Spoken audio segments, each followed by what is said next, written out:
You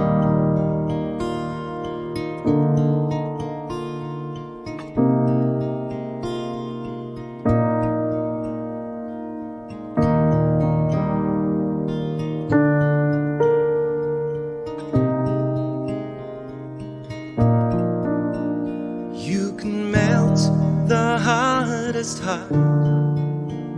You can warm the coldest light. You can heal the broken soul. Lord, I give myself to you. You can melt my hard heart. You can warm my cold light. You can heal my broken soul. Lord, I give myself to you. Why surrender to you those dark, cold places? You are my only hope. Hold me close to you. Let me know that you'll be there to get me through.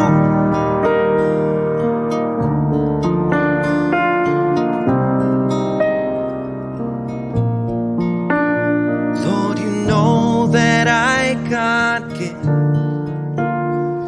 this heart, this mind and will.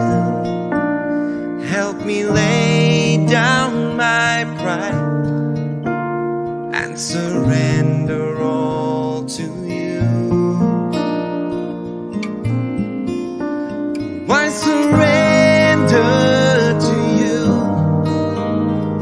those dark, cold places? You are my only hope. Hold me close to you. Why surrender to you those dark, cold places? Lord, you are my only hope. Hold me close to you. Let me know that you'll be there to get me through.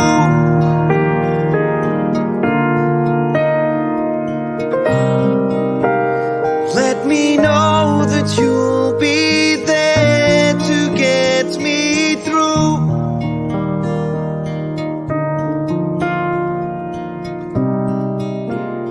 Let me know that you'll be there to get me through.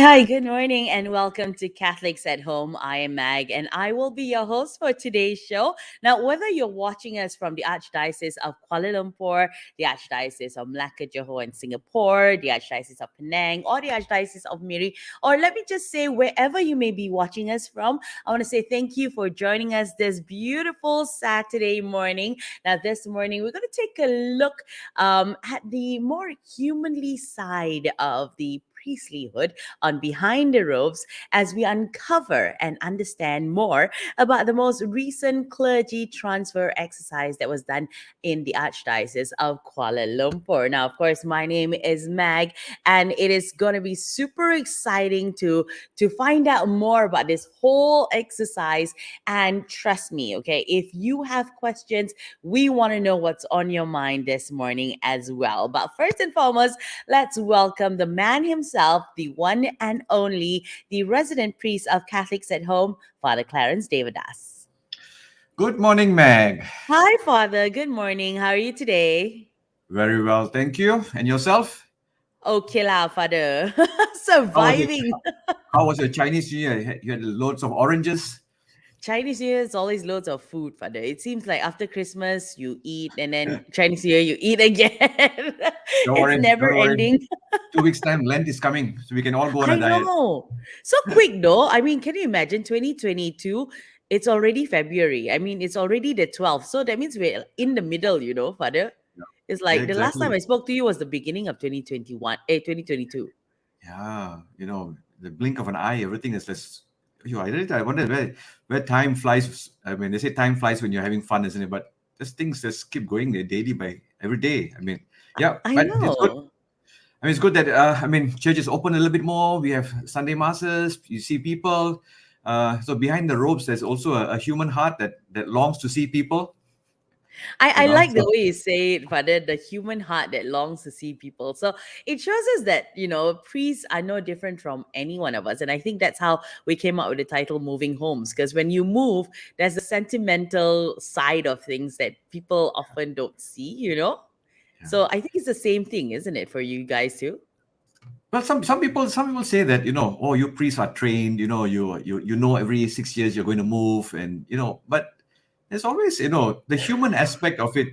Sometimes people don't realize that just like anybody else, having to relocate comes with joys and challenges in both ways, and that's what we're hoping this morning to uncover a little bit about how what are some of the difficult things about moving.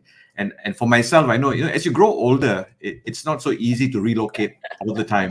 Yeah. Having to pack your bags and move, carry things from one place to another. Well, I think for the matter, at any age, moving is always a challenge, isn't it? Definitely. But Father, you say it in a way where it's like physically, but emotionally though, as you get older, is it easier?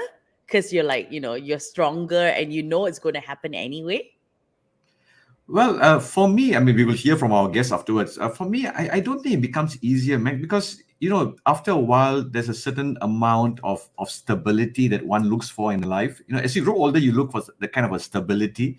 Understood. So, like even as priests, we move every 6 years. It's in here in Malaysia, we actually move every 6 years. But in the West, sometimes priests stay on in a parish much longer.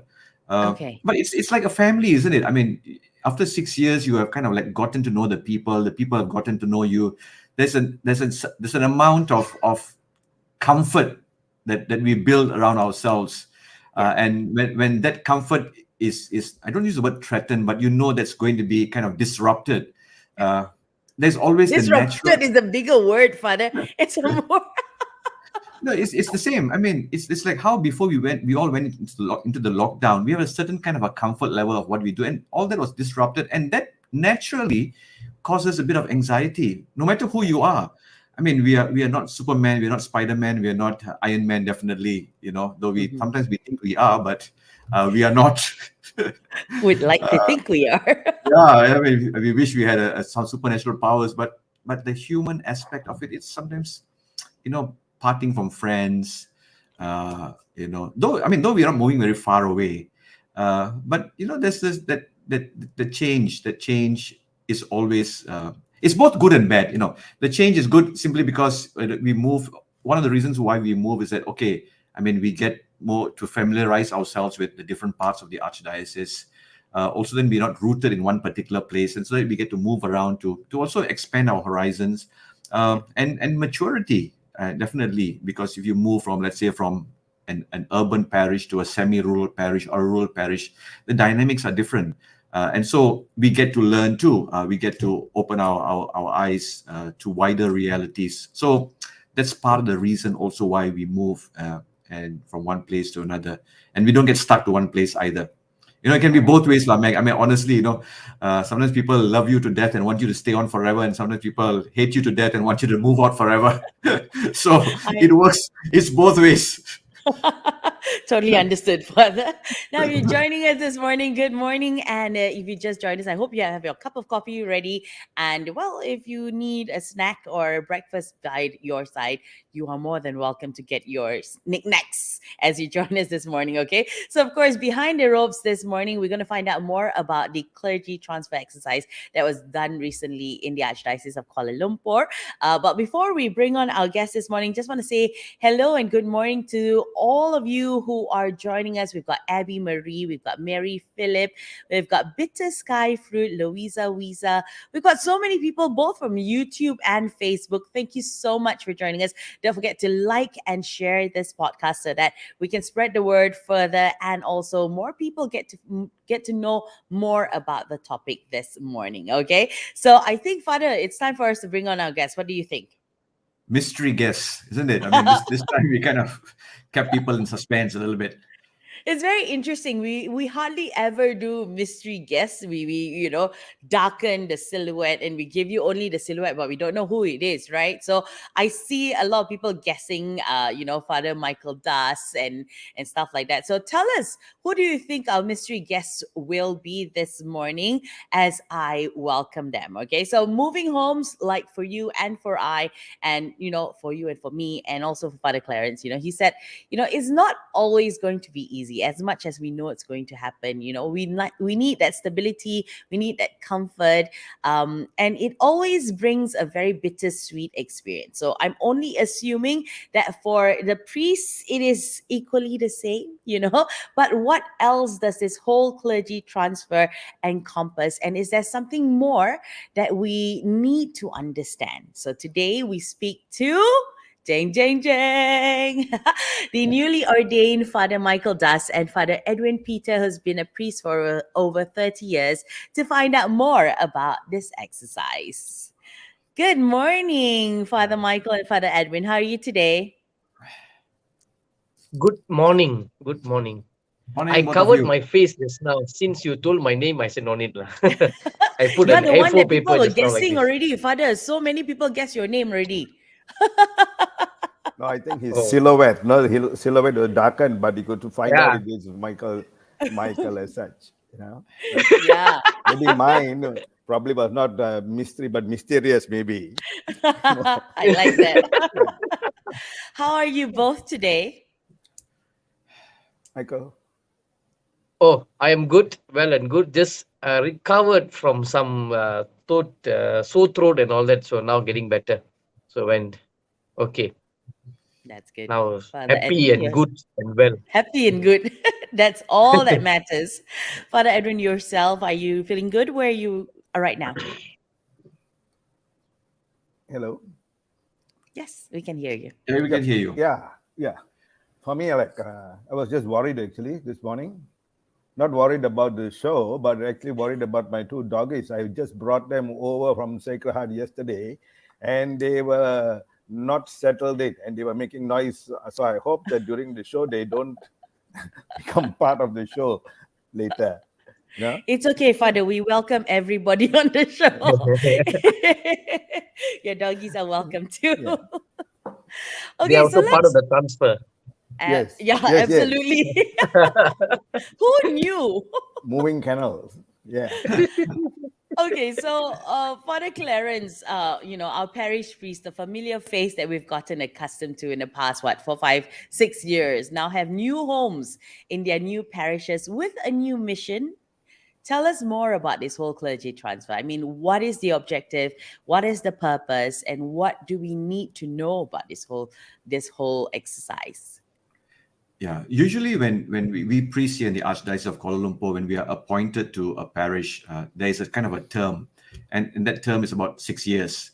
So the last time when we had this major transfer was, I believe, 2014. Correct me if I'm wrong, Father Edwin. I think it's 2014. 2015. 15. Yeah, we all moved together.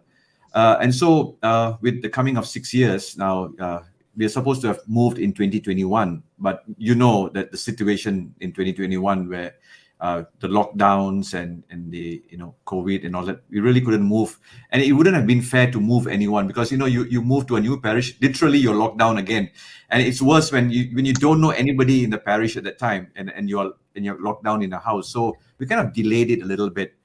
So that's why you see that the movement happened in 2022. Some people ask me whether is this the right time? I mean, there's never a right time, but the conditions were a little bit more conducive now compared to 2021, where people could move, and some kind of level of activities happening in our parishes. So as I mentioned earlier, Meg, I mean, we move for various reasons, so that we don't get rooted in one place, and we get to also exchange new experiences in different parishes. People get to experience new priests also, new ways of doing things. Not every priest is the same. I'm sure by now people have already discovered that with their new priests. One priest says turn left, one priest turns right. I mean, that's exaggerated, but we all are different. Though we all come from the same, with the same goal of being a priest, but sometimes we do things a little bit different in the way, the style that we do things. I always say that you look at your 5 fingers, they're all not the same. Though it comes from the same hand. In the same way, we all come from the same clergy, presbyterium, and we're all quite different. But in essence, we're all the same. I mean, we all are there to serve God and to serve the people in the best way possible. Yeah, that's in a nutshell. And when we move, why we move. And what we hope to be able to do. I'm sure you will hear this also from both Father Edwin and Father Michael. But why that certain time frame though, Father? I mean, why 6 years? You mentioned earlier 6 years, right? Thereabouts. This is what we have opted for here in the Archdiocese. I think 6 years. Usually, in my own experience, that when you get to a new parish, it takes 1-2 years to kind of really get to be able to feel the pulse of the parish. Like for me now in this new parish, I'm telling myself next 6 months I'm not going to change anything. I'm not going to ruffle any feathers in that sense. It's just getting the pulse of the people to know what's been happening, what my predecessor has been doing, not coming in wanting to change everything and not disrespecting my predecessor also in some ways. To see some level of continuity is part of the stability for the parish, because if not, everybody comes and keeps changing, then it causes a bit of, I use the word disruption again for the people. People are confused. What is it? Is it left or right now? So it's nice to be able to allow some level of stability for the people to get to know us. As much as I was saying to my people the other day, as much as people are anxious about the priest, when people, before the priest comes, people are already calling us, okay, what kind of priest is this? Already they're doing a kind of a scan, Undercover research. not even undercover, it's Google search. Straight away, Google nowadays is Google search. As much as people are anxious, I think we priests are also a little bit anxious. What kind of community are we going to encounter? Though we are trained for this, it's never the same. For me, every parish is different. Every community is unique. So there's also a certain level of anxiety. Maybe people don't see it. You see us, of course, now we can't see us smiling and standing there with a mask on. But it's both ways. So I think for me, this first 6 months is like just breaking the ice, breaking those anxieties and just getting to know, so that there can be a level of comfort between the priests and the people and the people and the priests. Very well said. I like that. All right. So if you've just joined us, welcome to Catholics at Home. This morning, we are going behind the ropes to find out more about the recent clergy transfer exercise. Now, if you do have any questions for any of our priests, our panel of priests this morning, you're more than welcome to drop it in the comment section below, and we will address them as we go along throughout the show. Okay. So Father Edwin, Father Michael, and Father Clarence, I want to know, how does it feel? How many weeks has it been in your new parish, and how does it feel like now being in your new parish? It's coming to a month now. Yeah. Father Edwin, over to you. Yes. How does it feel in my new parish? Okay. This is new. Moving is new for me, but moving to this parish is new for me, but yet not very new, because 30 years ago, I was at this parish already as an assistant parish priest. The time Risen Christ and Central were together. Actually, Okay. before coming here, Bishop called, and he mentions about some responsibilities other than parish. So I'm supposed to go to the seminary, supposed to go to the API. So I was actually wondering, where will Bishop send me? Even finally, which parish is he going to send me? Because I know seminary is fixed. There's not many seminaries. Yeah. But also in terms of API, there's only one. But parishes, there were a few. So which is he going to send me to? So all said and done, I am. My feeling is I'm very thankful for being here, and yet I'm also a little apprehensive. Why apprehensive? In the sense that I was here 30 years ago, so I suppose that some people would know me, the Edwin then, and have some expectations, and Yeah. I too will have some expectations of them. But now the Edwin now is changed. Now the Edwin has got a ponytail now. It's a bit different. I've gone. I'm now closer to 60. So things have changed. So there is thankfulness, there is appreciation, there is also excitement and a little of say, where do we go? So I'm glad that being here also in this parish, because this parish, I think every parish is different. Every parish is different. But here is a little bit more different, because you don't find a parish which is, now I call it the just nice parish, in terms of size. Because many in KL are all the bigger parishes. So I say I'm gifted to be here in this parish, which is just nice parish. I have got maybe just nice church, JNC, rather than RCC. It is JNC, I would say. Yeah. Very nicely said. Yeah. Father Michael? So for me, it's not moving to our parish, but for me, it's a first parish, like Yeah. first home. And because I came back from Kuching last year, I did not go into a parish. I was staying in the Kadain house with Bishop for about 5 months, because at that time there was a lockdown.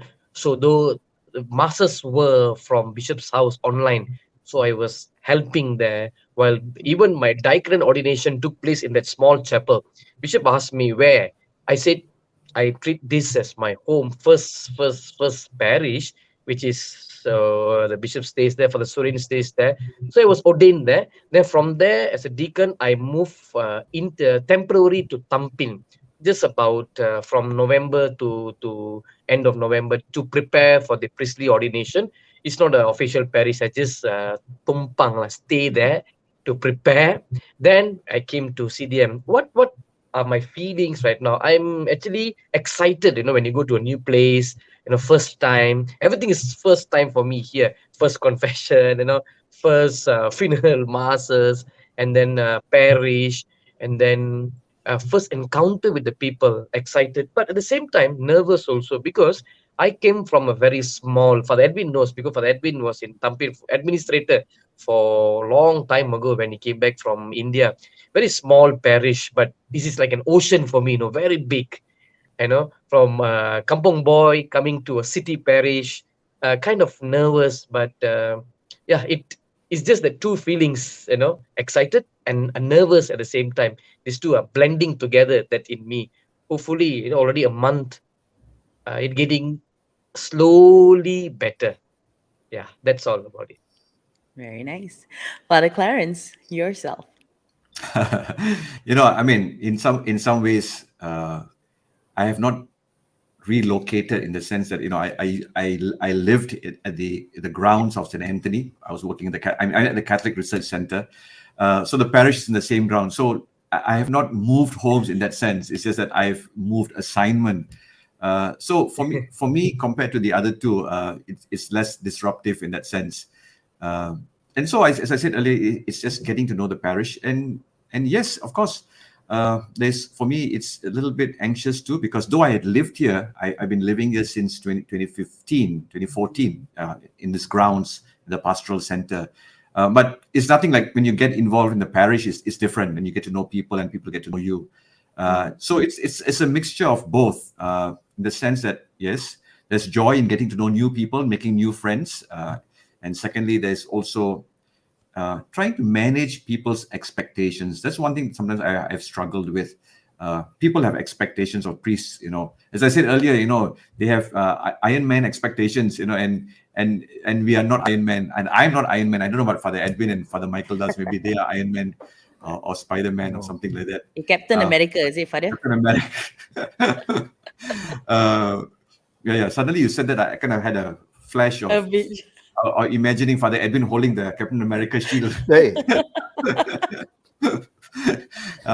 Yeah, but sometimes it's managing expectations. And I think that's the challenge for me.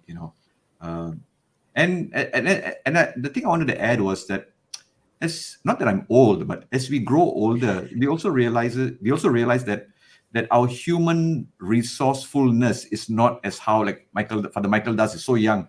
Maybe he can jump like a Duracell bunny, going on and on forever. He can go on, But as we grow older, I also realize that I get tired easier, and so managing that and managing my own kind of ability to do the things that people expect. Sometimes that can be challenging for me. Interesting. Okay, so the 6 words that I grabbed from all three of our fathers this morning is excited, nervous, apprehensive, appreciative, joyful, and managing expectations. So it's a mixed feeling, isn't it? This whole moving homes thing. It's just like that bittersweet shifting house feeling that we get when we move from one place to another. So now I want to know, right? How long does it take to get accustomed to a new parish? I mean, like Father Edwin, you say you were there 30 years ago, Years and ago, now yeah. you're back there. Does it feel like, hey, I've been here, so this is normal, or this is I can get used to this because I was here before. This should be easy for me. Does it take shorter time to get accustomed to it, or just as long? For me, the biggest thing was what now? There are a lot of development that has taken place in Jalan Ipoh. I think one of the things is there's an MRT that is coming across. So what happens is trying to, I know the old roads, how to get to risen Christ, but there are now what do you call barriers and new turnings and a little bit new things. New traffic lights and all. So I had to maneuver them to find it. The first time I must say, I had to use Ways. I have Waze or Google Map. I don't know whichever you use it, and finally found this. But it was easy because it was only the first time I needed it. After that, I could manage on my own. So that is it, and it was good to see familiar faces. Familiar faces. But the other thing was there's something about moving homes. I wonder why the title is moving homes rather than not moving parishes. Maybe it wanted to be a little bit more personal, So that was it. That's the adjustment I had to immediately make. But I must say, first was unpacking from the old parish, and they were put in all the different boxes, tag them, and all those things. But coming to the new parish, one of the things was the physical aspect of it. I was used to my old home. I know where the switches are, where to put the keys, where to put my phone, where the charger is, like that. Suddenly, Kalangkabut, no?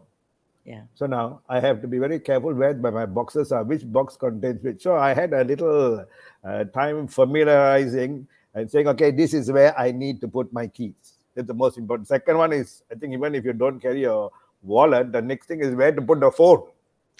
Not just phone, where to put the charger, because you can have a phone and not the charger. So all these things, a little thing. So now after 1 month, I think I know where the switches are, where my things are, but there are still some things not unpacked. That's one. Yeah. But I'm glad to see that when I entered the church is almost the same. Just as this nice little cozy parish that is there. No, the image of Our Lady is there. The image of the risen Christ is still there. But some things have moved.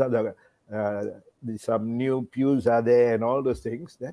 But then I was also looking at familiar faces. Some faces I can remember. Some people come and stand before me and say, "Father, remember me?" Like, I'm like, I know that time probably I was in my 20s now, late 20s. So 30 years ago, if they were kids and teenagers, uh, people They've have grown. changed, grown. Yeah. Yeah. So like the older ones is easier for me to remember. You know. Yeah. So the process of adapting, what do you say? I think it goes on. It's like ongoing. You know, there are some people who are appearing in church. Perhaps there are some also like not appearing in church at the moment because of this pandemic, because of the different restrictions. So I think this thing about getting accustomed. So parish, the house, the people. I think it's like it takes some time. It takes some time. For the client mentioned 6 months. Maybe some people maybe I might see within 3 months. It might appear, but if now with this Omicron or something like that, suddenly I don't know what's going to happen. So some people who are coming to church might suddenly say, "Okay, stay away," and it might take longer time also. No, maybe more than 6 months. So that's the Father Edwin, when you're saying when people stand before you and say, "Do you recognize me?" Now we are having to recognize people just knowing their forehead and the eyes only. You can't see the whole face. It's like definitely It's a whole new challenge. a whole new challenge, exactly. So you have to remember forehead and all these wrinkles. Remember them to remember to associate somebody with that. But the other thing is this: some new faces you see them only with the mask on. So sometimes they stand far away and you see pictures of them without a mask. I can't recognize them because I'm so used to now this particular group seeing only with the mask. So that is the other one that goes on. Yeah. No, you were saying for that, Edwin. I think you were saying why we call this moving homes, and I think one of the realities that this is going to be our home for the next 6 years is that we don't have any other home. I mean, parish. Sometimes moving parish is sometimes connected to the work that we do, but we also realize that the parish is our home, and the parish community becomes family in so many different ways. I mean, sometimes people ask, "Oh, Father, you live in a parish," but the other side of it is that this is my home. Wherever I go, I come back here. And just like for any other person, wherever you travel, there's no place like home, they say, isn't it? It's getting used to a new bed also is a challenge, isn't it? To a new. When I first moved here, I had to get used to the sound of the LRT running by, and to realize that, hey, this is my home. This is going to be my home. I think when my mom was around. Sorry. Go ahead. When my mom was around, like that was home for me. I must confess. All Mondays is back going to where my kampong, where I grew from, going to see mom, spending time with her. But after her passing, I think what the Clarence says it's what you say is quite true. Home has become where I serve. Whether it was seminary, whether it's Lestari Jaya, Sacred Heart, or now here. Yeah. Over to you, Mike. So for me, it's a home altogether. And I must tell you a very beautiful experience. What happened yesterday? I did 2 baptisms yesterday, and so happened that another baby's father happened to be my history teacher's nephew, something like that. But it really got my attention. Thank God the history the teacher didn't come for the baptism. Otherwise, he knew all my history. I asked him, "Hey, your uncle came for the baptism?" Or no. I said, "Thank God."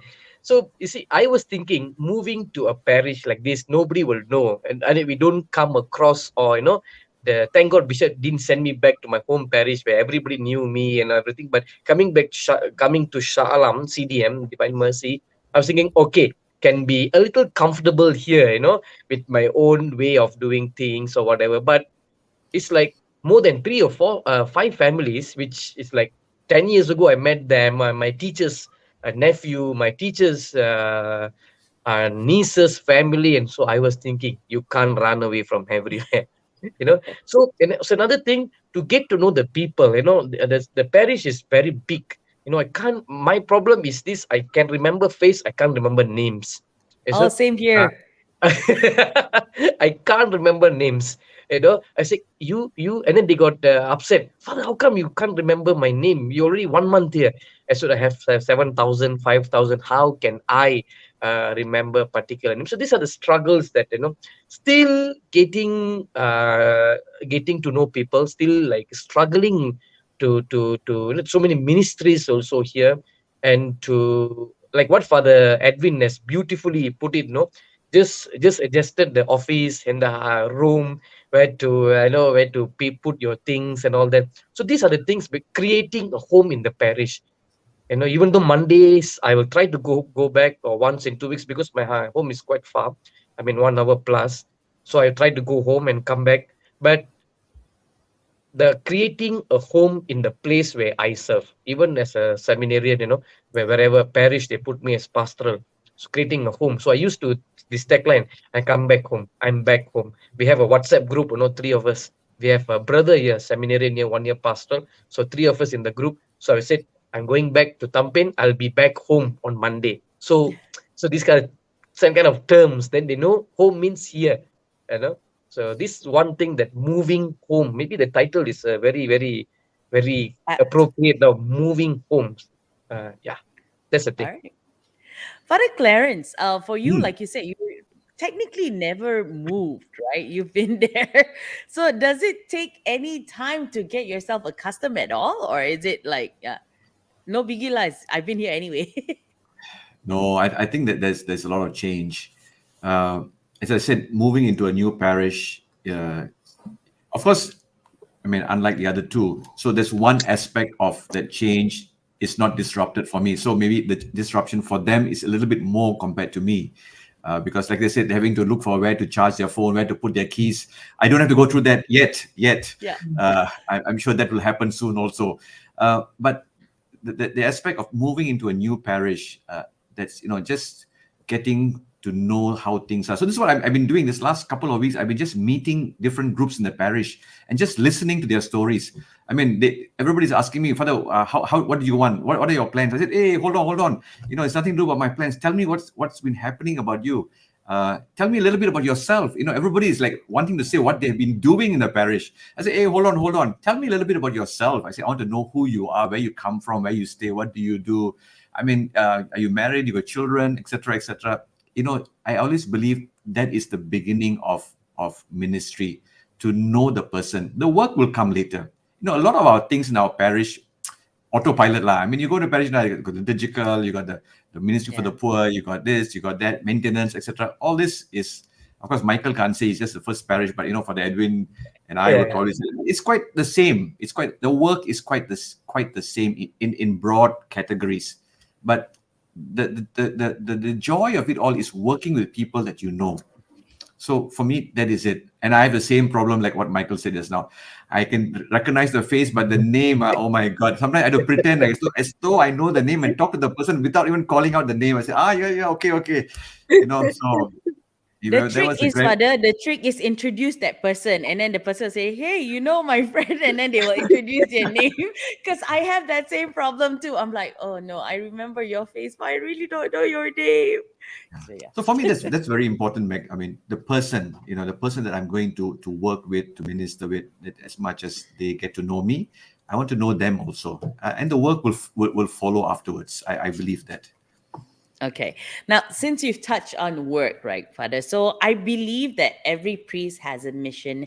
Every priest has things they need to do and accomplish in their parishes. So does it ever feel like, you've worked so hard, you've accomplished so much in your previous parish, and then when you get moved to a new parish, it feels like, man, here we go again. I have to start from the bottom, And then you're like, I work so hard. I'm so close to my end goal. I haven't accomplished this yet. And then now I have to go to a new parish and start all over again. Does it ever feel like that? This Or one you if must it address. does, how does it overcome? You must address this for the Edwin. He is, I know that in the previous parish, he's done quite a bit in the parish. And I think probably he will be the best person to answer this. But Edwin? Ayo. Ayo. Put him in the spot. Now, I think what no, we do not start at the bottom. That's the bottom line. We do not start at the bottom in the sense that everyone has built something. So, like my previous parish, where Sacred Heart and Our Lady of Good Health, Kamambandan, what happened is the priests before have already done the different stages they have gone through. They have built a parish to a certain level. It's basically passing the baton, I believe, that what they have done, I take from where they are and I continue. I continue. So I do not start from the bottom. I do not start from scratch. And I also will always believe this, that in terms of this, if basically if things are going well, and they are productive. I'm tend to be like that. No, I'm more of a product man rather than a process man. So things are producing. So don't undo it. Let it be there. Build on it and go. So it's basically a passing of the baton thing. So when I leave, I'll pass the baton to the next person and it continues. Sometimes maybe it's like what the scripture says, one plants, another pours. St. Paul will tell that, the sun shines, God mysteriously makes it grow, no? Yeah. That's what God does. So practically that's what it is. So it is the parish is at one stage. Sometimes I take this image of the what you call the train, no? I did share it with this what you call Family Life Ministry, which I was involved in previously. I said I took it over from a particular at a particular stage. It's like sometimes they give the analogy of the train, that comes and we all are part of the train at a certain stage, and the train continues to go. So I took over from Father Patrick like that. So then now goes on to the next stage for the what do you call Father Peter and Father Andrew. So it continues. So they build from where I leave.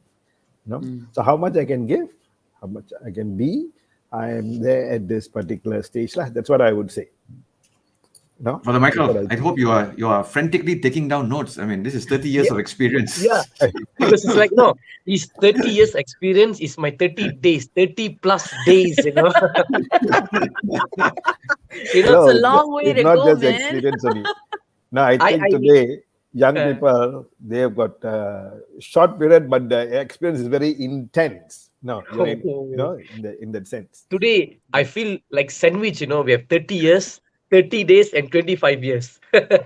I'm in the middle, like the sandwich, there are two breads, So another thing that came to my mind as Father Clarence and Father Edwin were sharing, the beautiful thing is this, where to take on from. And this is a very great lesson for me, just in case in the near future, when and how they will be. Now, at least I will use this honeymoon period as an assistant, assistant to a parish priest. But what he does here, we work together, we discuss, we dialogue, we talk about things. So breakfast, that's why our breakfast can go like 1 hour. We just have bread, but we talk, the dialogue, and he often uses these words that, like Father Edwin said, just study, and like what Father Clarence used, learn their to smell them where they are, to which where they are coming from, rather than just come and change. And then we have decided in the parish that, at least for 1 year or December, we want to learn to be with the people, because this parish is another autopilot. Everything is just running smoothly because of the previous priest for the Cherub, as put it so well. And so there is no major issues for us to look, but to continue to pursue, to listen, to discern. And one more thing, that we have come, both of us, to a decision, that dialogue with them, a dialogue with the ministries, with the people. Very nice. That's what I learned from this, for the Edwin and for the Clarence. Nice to be sandwiched in between. So whether it's chicken sandwich or tuna sandwich or egg sandwich, we're not too sure which is it going to be for lunch. No, but This depends on the flavor of the day, Father. Exactly. Yeah. Exactly. But I think that's the reality. As much as we talk about the work that awaits us, and so a lot of people see the work that awaits us. but a lot of people don't see also the human dynamics of a priest having to move. Like say Father Edwin has brought his dogs with him. I mean, Yeah. in some ways, that's his security blanket. Also, I think. I mean, I I believe so so. You know why? Clarence, don't mind me interrupting. yeah. That during the pandemic, I think Ah, these two fellas were two doggies, Oreo and Kayla. They were my Oh. like therapists. When everything was quiet, no, 2 years ago, nobody in church, no, everything was shut down. Uh, Being there and with these fellas and petting them and all, it was like I see this free therapy that God has given through Yeah. these two doggies that I have. So that's why I think that now bringing here now after 1 month bringing them here, I think I'll be like now the therapy will continue lah with this with Nice. this with these two doggies. Very Right? nice. so yeah, that's where you see that the humanness of that the priest also needs a little bit of this, some activity, some hobbies, apart from 24/7 being available to people. There's also, I mean, what I call is, and I begin to appreciate this, especially during the pandemic, the me time. Sometimes Mm. we the me time is very important. uh, Even for me as a priest, I believe, I don't know about the other two, but I speak for myself. Self-care, things like that, to be able to I call the word to Focus on detox, yourself. to detox from work a bit, Yeah. and some of these things go a long way. Like for Father Edwin, he says it's the pets are his companions. I mean, not to say that his parishioners are not his companions either, but No, no, you no. know, but sometimes at the end of the day, you realize that, yeah, okay, this, I mean, as you know that, I mean, in many cultures, they also use pets to help people through difficult times, Mm. and companion. So I think sometimes, yeah. So there is this human, and I think this is what we have been trying to bring out in Behind the Ropes. There is a human behind that robe, behind that, that one that says mass and does everything, and mass, sacraments, house blessing, anointing of the sick. Behind that, there is a There's a heart. person. There's Yeah. a person, like, yeah, Mike. That's what I'm trying to say. Yeah, thanks for Yeah. adding that. I Not just think, that, no. Sorry, yeah. yeah, Father. Not just that, not just in the parish and also outside lah. Outside, where's the makan shop? Where is the clinic? Where's the stationery shop to look all those things? Where's the motorbike and all this? All those things also are involved in this whole process of shifting. I'm fortunate in Ipoh Road. Everything is quite close Father, Different. by. we must introduce you to online shopping, lah. I do all that nowadays. Everything Is online, it, everything gets delivered. I Convenience don't at your fingertips. exactly. Even simple stationery, something I order online. There's Is it, not having to go to a shopping mall. So the next course we must have our priest is online shopping. Online shopping. Hello, I'm quite good at that, especially to get my bicycle stuff actually. Yeah. Yeah. For me, I'm surrounded by all the factories, so it's hard to get food sometimes, but that's why we just have to go across. But thank God we still have Father Simon who stays with us, before he returns to the seminary. So he was like our GPS, okay, you go here, you got this, we if you go here, you will have this. If you go here, you will have this, a kind of companion for us, lah, because he was here a long time ago. So he is quite well. And for me, I depend 100% on waste. Only yesterday I went to SS15 without a waste.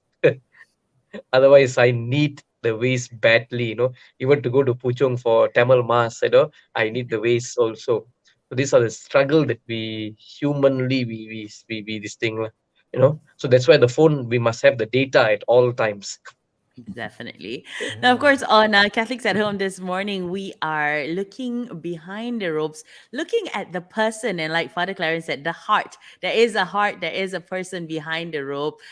They are human just like us. And I think getting accustomed to moving to a new home is going to be, the experience is like any other, like any one of us would go through as well. Now, I think, Father Clarence, the thing is, right, when we look at priests, we look at you guys like superheroes, like that, you've got like this whole parish to be, the shepherd of, and you can do so many things. So I think most of the time people forget that there are people behind that robe. There's a person, there's a heart. So I kind of don't blame them in a way. But here's a very interesting question though for all our viewers this morning. If our priests, okay, Father Michael, Father Edwin, Father Clarence, were superheroes, who do you think they'd be?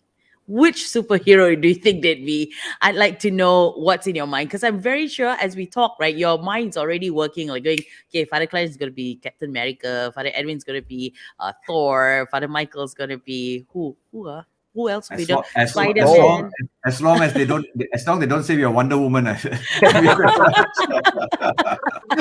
Okay, so there's a comment, there's a question on our board coming from John Keslim. He's asking, out of curiosity, has any priest been assigned to the same parish twice?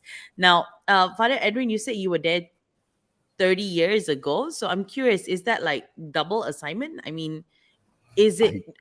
I think the best person to answer this question will be Father Clarence. More than because he has gone back to Fatima. Yeah. Not once, not twice, but 3 times. Yeah, but those were short periods. I was in Our Lady of Fatima from 2000, after I came back from Rome, 2004 to 2010. Then I left Fatima and I came to work full time in the diocese in the Pastoral Institute. Then my successor, then Father Leonard John, he became ill. Then Bishop asked me to go back to the parish simply because there would have been less disruption I used the word disruption quite a bit because of this pandemic, I think. To put a new priest there would have been having to relearn everything. So for me to go back and to continue what he started was easier. Then I was there until, then he passed on. And so I held the parish for about 2 years. Then I came back to the diocese to work in the research center. Then more recently, the priest there had gone on sabbatical. I went there supposedly for 3 months. Then COVID had its own timeline. Nobody could move. So I had to stay on in Fatima for nearly 2 years again. Going back, as I said, the familiarity helps a lot because you know the people, you know who you can turn to already. So that makes it easier. So very rarely do you see a priest being reappointed. My going back to Fatima was short stints. Were just to be a kind of a spare tire to relieve until they can find somebody to. So going back in the past, I think there have been priests who have gone back to the same parish for various reasons. I can't remember their names, but I think there are some who have gone back to their own parishes, and sometimes some people go back to their home parishes also, if I may add. I have not gone back to my home parish. I don't know if I have the courage to go back to my home parish. Like Father Michael said, he didn't want to meet his history teacher because he would know the history of him rather than the history of anything else. The irony. I always cringe at the thought of having to go back to my home parish, to see my friends who I grew up in school with. It's a plus point and also sometimes can be a challenge, because I won't speak for them. Not all of us were saints before we became priests. We were naughty little rascals also, so they know the history. And then you're telling them you must do this. I know you you were like this when you were young, So it can happen. Okay. So I hope that answered your question, John. Thank you so much for your question on YouTube. All right, now moving on, I want to talk about the people. Now, sometimes people get very comfortable, very close to their parish priest, With this clergy transfer, I would assume that it affects the people too. So how can we, the people, your sheep, understand this exercise better? Yeah. Suddenly there's a profound silence. I would say that for me, most often my relationships are working relationships, most of them. Okay. So I think for majority of the parishioners, they see the priest only on Sundays, not on other days. But there will be a certain percentage who get comfortable, get used to you. There is a little bonding that takes place. Perhaps it is those people that might we might miss, or they might miss the priest. But generally, for the rest, I think we are on to like this. But the word was used, autopilot. We know the priest will come, the priest will go away. so that we are ready for that. I think all parishioners are ready for that. So there might be instances, I remember, the people come and see you, they think that you are the previous priest. Yeah. Because that no, for them it's just a face, not the priest.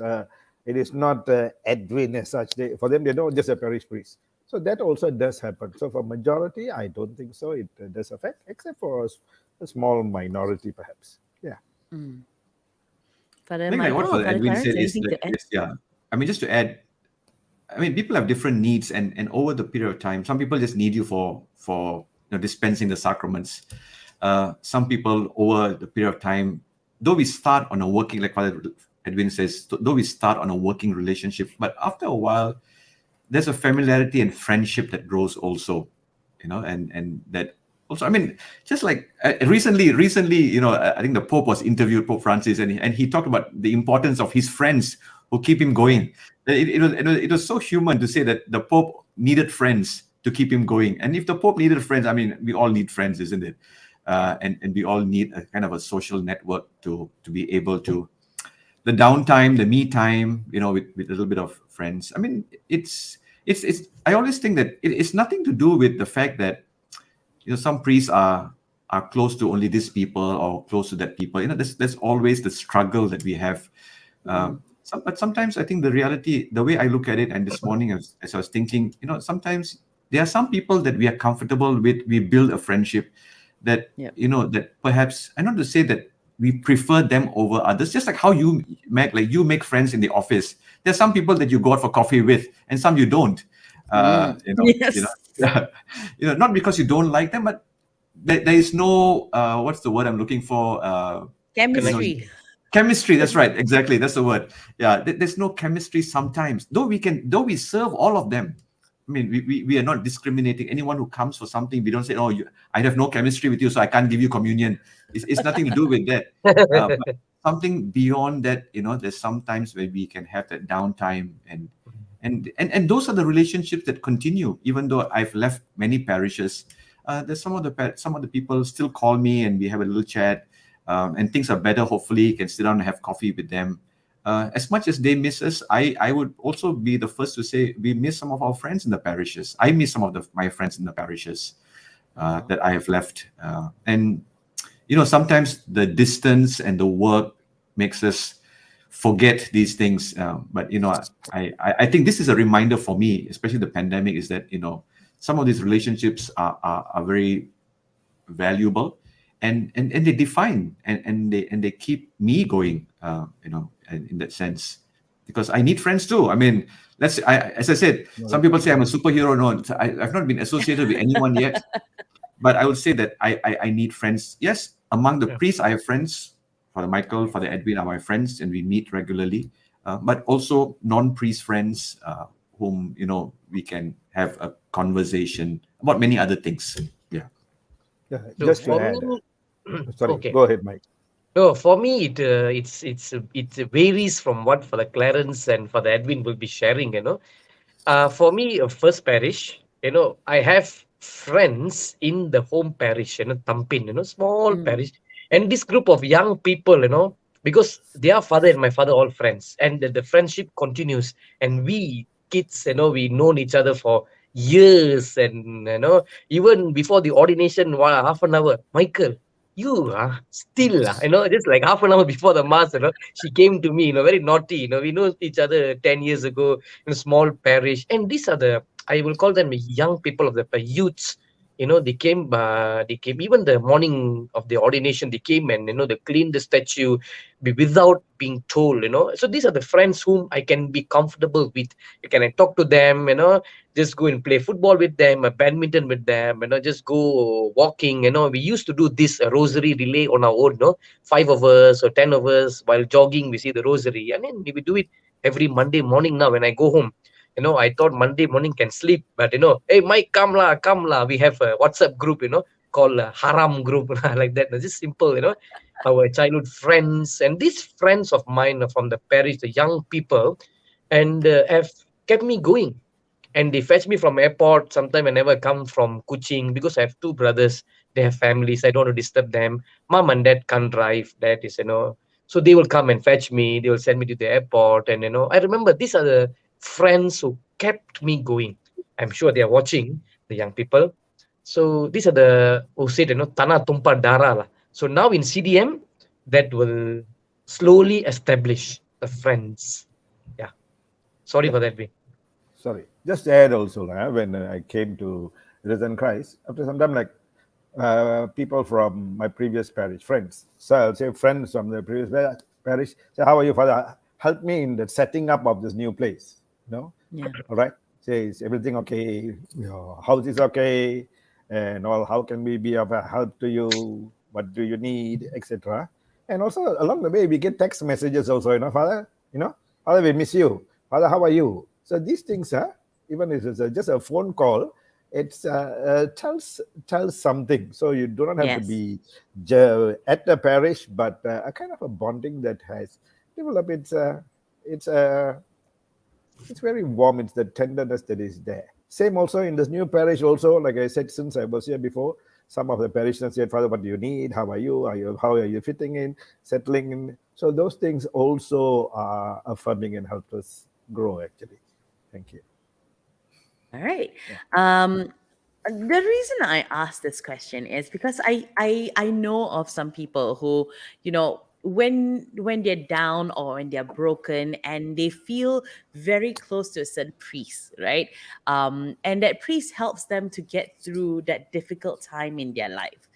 So sometimes when this whole transfer happens, it feels like their shepherd has been taken away, and they feel, oh no, now I'm gonna hit down the bottom again, that kind of a thing, because you're taking away that one person who helped keep them afloat, possibly at that point.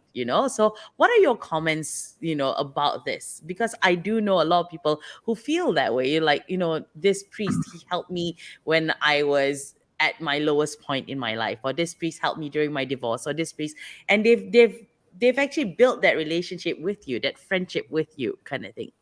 So, Father Mike, Clarence? we're not moving to a place where there's no phone network, lah, Mike. We're not being sent to the North Pole. It's just within the 5 states. I mean, we are all a phone call away. I mean, though we move parishes, we are still contactable. We are still approachable. It doesn't mean that. I agree with you, because sometimes you build a certain relationship, a level of comfort, a level of trust with a certain priest. Because you're able to share. That you may not be able to do it immediately with your new priest. That's very natural, very natural. But we are still here. We are not with the penguins in the North Pole, or the wildebeest in Kenya or something like that. Is sitting with, there's no phone network. So it doesn't mean that the relationship ends.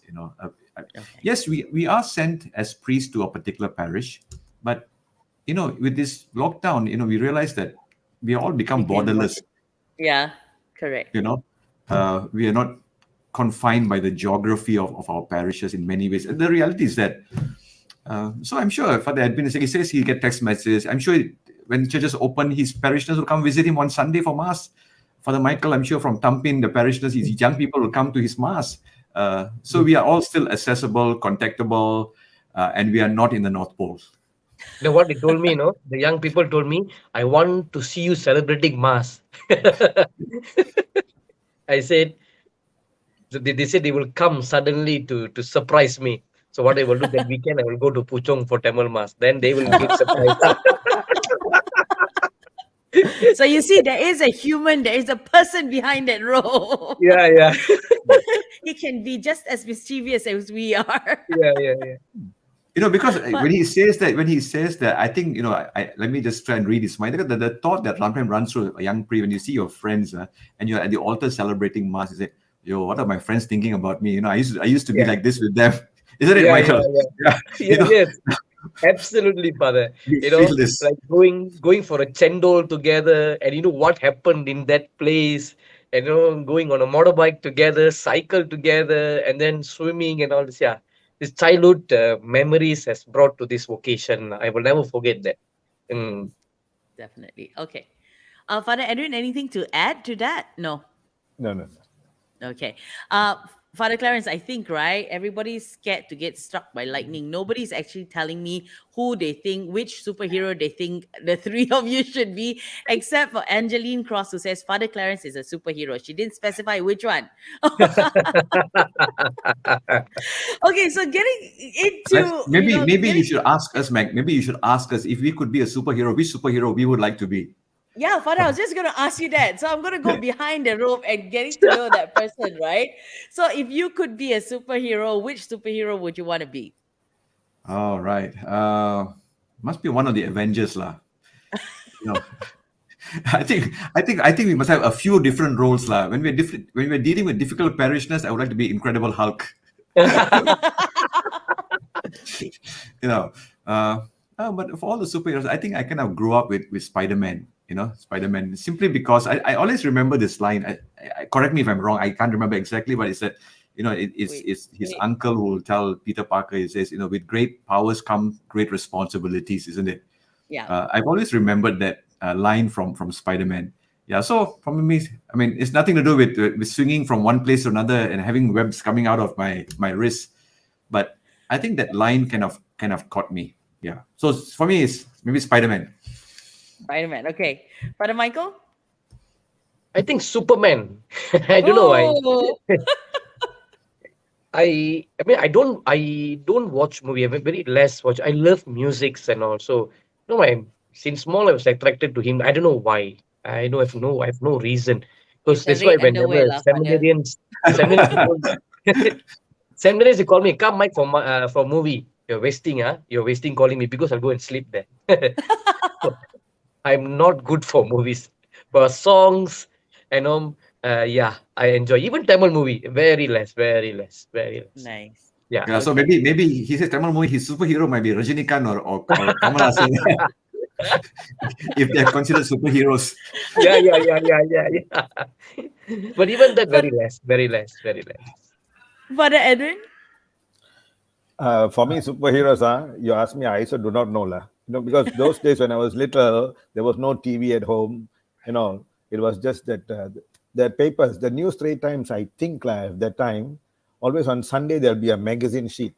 That part I know there is Batman and Robin. Yeah. More than Batman, my association was always with Robin. Maybe like taking a secondary role. So maybe the superhero is Jesus, lah, not me. I just be the supporting role. Maybe that only I can do. Or if it's So you'll be Peter, I Robin, play lah, the Father. supporting role. Something like that. Only that I can think of. Very interesting. Okay.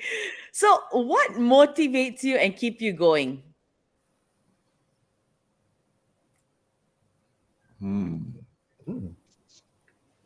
For me, as a very young priest, I think the friendship with the priests here in the parish that keeps me going, especially the parish priest, Father Alan, and with the parish staff, where we sit together, we talk about things. That are the things when we don't keep things in the heart, when we take it out, in a proper way, positive way. Especially with Father Alan, or anything, they just knock on his door, Father, come, let's talk about things, And he comes to my office, and whenever we go out for a cup of coffee, for ice cream or whatever, that keeps me going. A friendship. Nice. So maybe before answering that question, maybe what I would think of is like looking at the new parish, Look Parish. I just wonder now, okay, so long I've been talking about the past and all the things. Now looking at the new parish, what are my plans for the parish? What things are going to happen in the parish? Like that. So like I said, Rhythm Christ is JNC, just nice church. So with this small community, which I'm now 30 years coming back, one of the things it must be like, I must not be like stuck with the past. I said it's like driving a car, the rear mirrors are there. I just had to look at the rear mirrors, but my focus must be here. So must be here. And I think it's a blessing to be here because my previous parish, my original parish was Our Lady of Perpetual Succor, Salak South. A tiny little parish in KL, out of KL that time, Salak South. But in many ways, Risen Christ reminds me of that.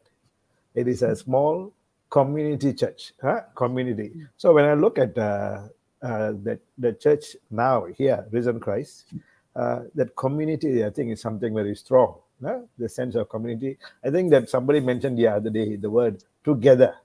So this together is here, So now what is going to keep me, what motivated for this together church, So I think it's nothing political, but I think this is the family church. Risen Christ is a family church, but over 30 years things have changed. Number one is this thing has come into our lives. This thing has come into our lives that people have changed, technology has changed, some of the newer things, and now after this COVID and post-COVID things, so what can help us move? So I think it's these are the things that's going to keep me engaged with this new parish, building on what the previous parish, immediate predecessor, Father John Claude left. So one of the things that I perhaps struggled with, I know he was a good preacher. I know my voice and my thing, sometimes my preaching cannot match under that, but I think I still got to keep going. And one motivation I have is I heard his masses were all short. So, so I'm still going to try and keep, although I can talk for 45 minutes or more, one shot being teaching in the seminary, but I need to keep it short and keep the family spirit going. That's what I would say. While embracing new technology, new situation in this post-COVID church. Yeah. Nice. Okay. Father Clarence, anything to add? No, Mac, nothing else to add. Yeah, I think. But you didn't tell me what motivates you, Father Clarence. What motivates me? A lot of times, I think the people. I mean, one thing I've realized is the people. When the lockdown hit us, and I was asked, I offered myself to help with the online masses. Saying mass in front of a camera or celebrating mass in front of a camera somehow didn't stimulate me in the same way that when there's the community, the people, and I think as much as the priest empowers the people, I think the people empowers me, the priest. And it's so, as I said in the beginning, it's so nice to be able to have people back, even though restricted, distancing, etc., but just to be able to see people in church, that itself is an energy by itself, Mac. Yeah, that's just kind of a very short answer to a very complex question. I mean, apart from all the other things, I mean, apart from Jesus and my prayer and etc. I mean, I'm just saying in this last 2 years, this is how things has made me realize also how the people is important to the parish community. Absolutely. Okay. So, Father, Mark's asking, what do priests look forward to in their new communities? I mean, all three of you are now in 3 new parishes and 3 new communities. So, what do you look forward to in your communities? And how can parishioners make this journey for you easier? I'm going to combine both questions. Yeah. Maybe let me just kick off while the other two are in deep thought mode, I think. Yeah, they actually look very very intense. I when I met my leaders, I told them, I said, one thing is, let's work together. I think we all work together. Secondly is, don't compare with the past.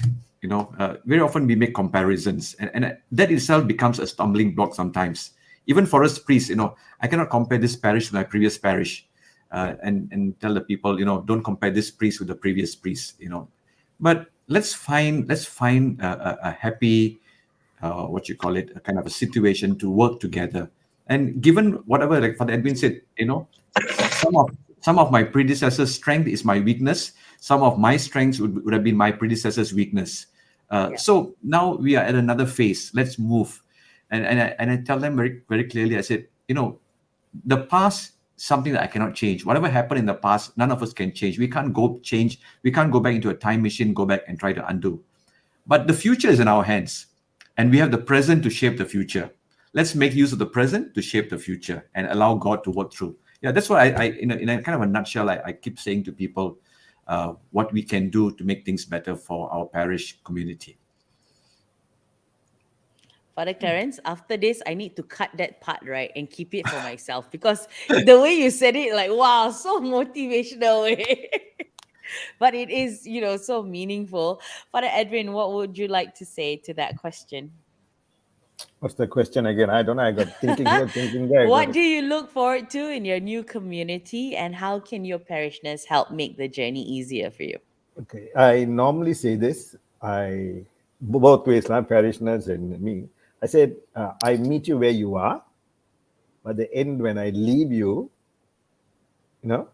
I won't leave you where you are. In the sense Oh, that nice. we would have journeyed, would have made a journey. So for me, like now, of course, there'll be like what Father Clarence said. Like sometimes there's an expectation for instantaneous change, results, and all. But actually, it's a 6-year plan. I'll be here in the parish for 6 years. So that is what it is there. But my term also is not just 6 years. I expect now in 20 years, how will this parish look at itself? So one of the things that tells me this, that for me, that my parish is, in a certain way, the demography has changed. It is now a more senior community.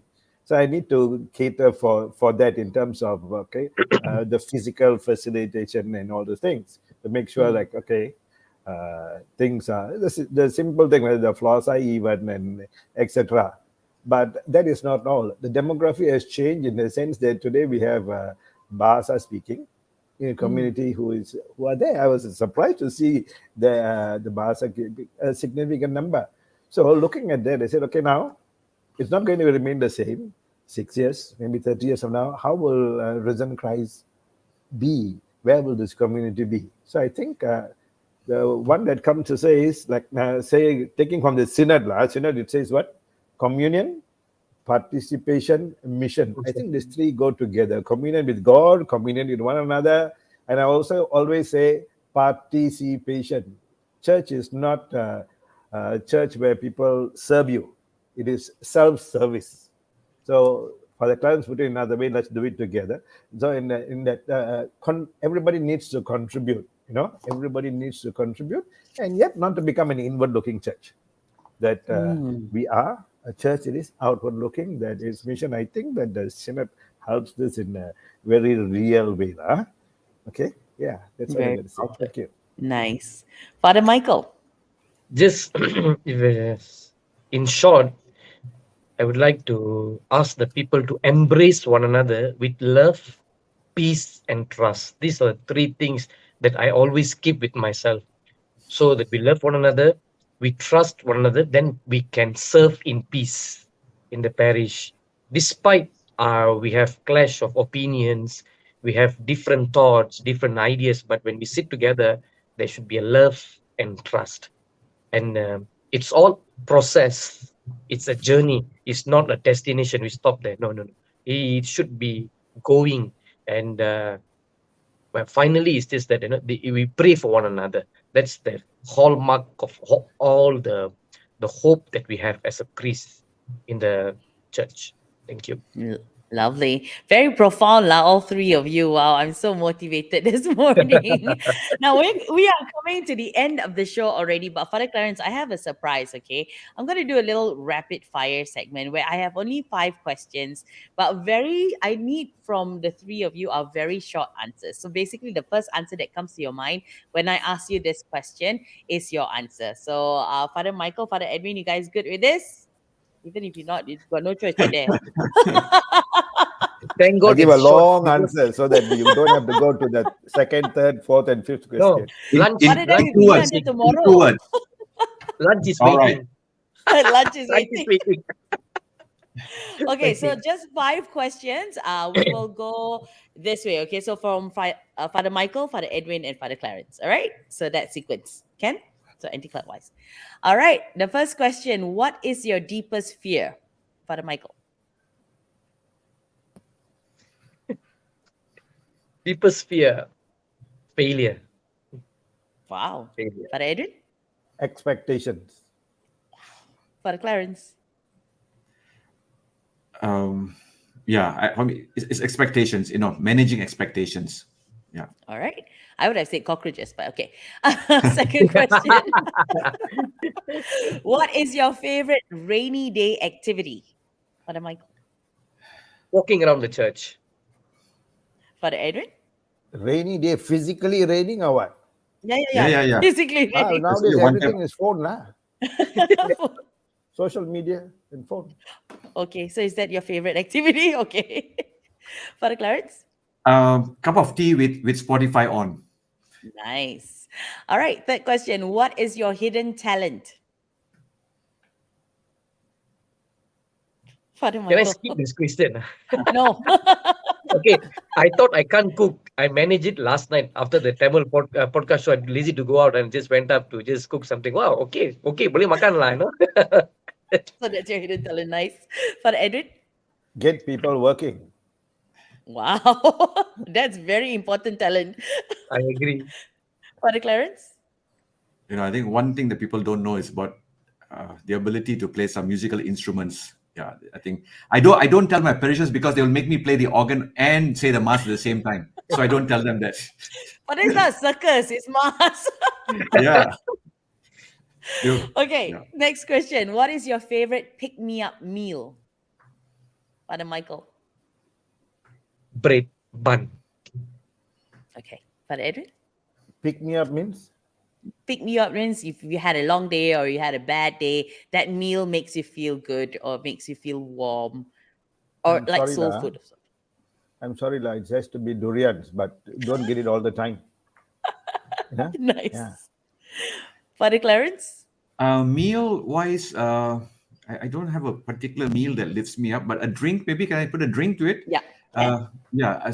I mean, this is something that I grew up with, and in many times, it's a nice hot cup of Milo.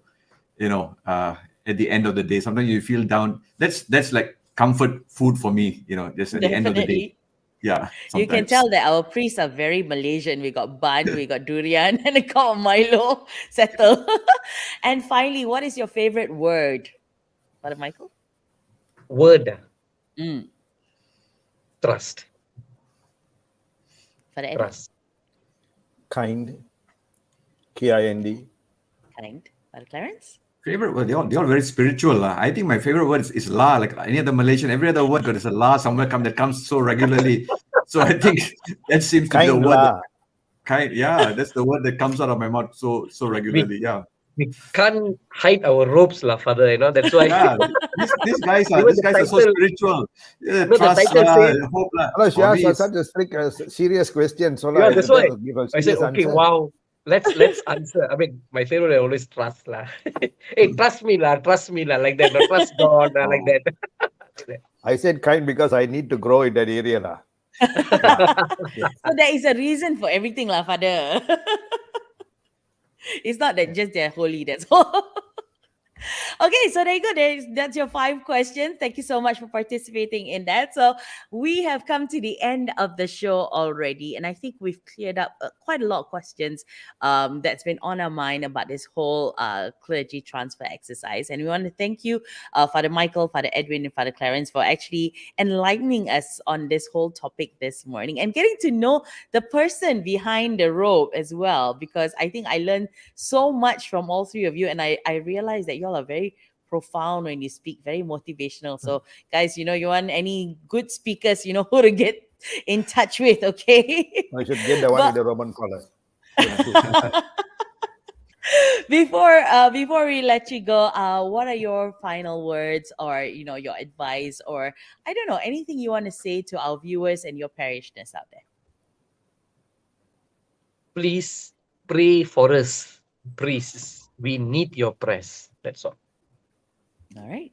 Father Edwin? Oh, Father Clarence, okay.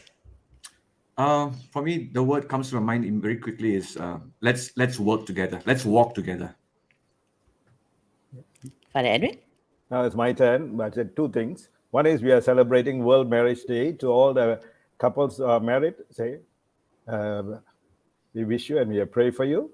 And the second one is the children are starting their online catechism classes. The children, just keep on going. And to the parents and the catechists who are there, God bless you all. And thank you to the team, Meg and company. Meg and Company. I wish that was the name. Thank you so much, Father Edwin. Okay, so before we let you go, Father Clarence, would you like to wrap it up with a prayer? Sure. Let's pray. In the name of the Father, Son, and the Holy Spirit. Amen. God, our loving Father, we thank you for this morning to be able to have this candid conversation about life of priests.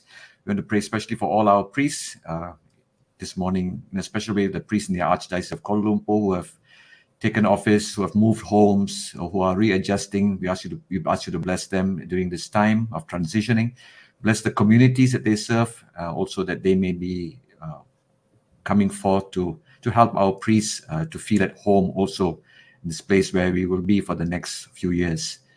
Bless all our priests wherever they are in the work that they do. Bless our parishioners, and bless the many activities that are lined up, Sunday School, World Marriage Day, and all the other things that come along. We ask you to bless our people. We pray all this in Jesus' name. Amen. Amen. Father, Son, Father, Holy Spirit. Son. Amen. So we have come to the end of the show already, right here on Catholics at Home on this beautiful Saturday morning.